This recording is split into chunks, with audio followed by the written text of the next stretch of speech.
John chapter 13. Jesus washes his disciples' feet. Before the Passover celebration, Jesus knew that his hour had come to leave this world and return to his Father. He had loved his disciples during his ministry on earth, and now he loved them to the very end. It was time for supper, and the devil had already prompted Judas, son of Simon Iscariot, to betray Jesus. Jesus knew that the Father had given him authority over everything, and that he had come from God and will return to God.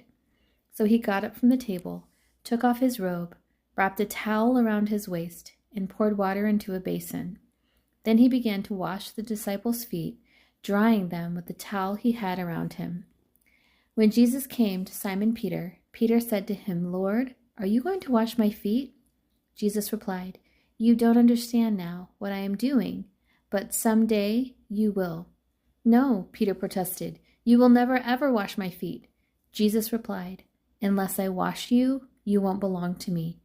Simon Peter exclaimed, "Then wash my hands and head as well, Lord, not just my feet." Jesus replied, "A person who has bathed all over does not need to wash, except for the feet, to be entirely clean. And you disciples are clean, but not all of you." For Jesus knew who would betray him. That is what he meant when he said, "Not all of you are clean." After washing their feet, he put on his robe again and sat down and asked, "Do you understand what I was doing? You call me teacher and Lord, and you are right, because that's what I am.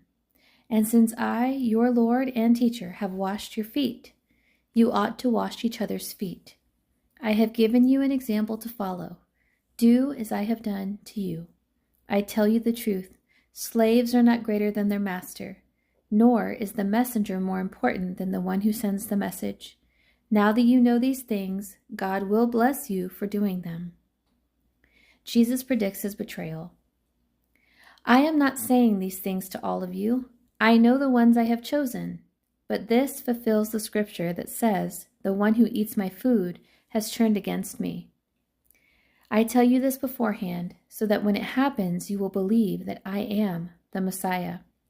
I tell you the truth, anyone who welcomes my messenger is welcoming me, and anyone who welcomes me is welcoming the Father who sent me."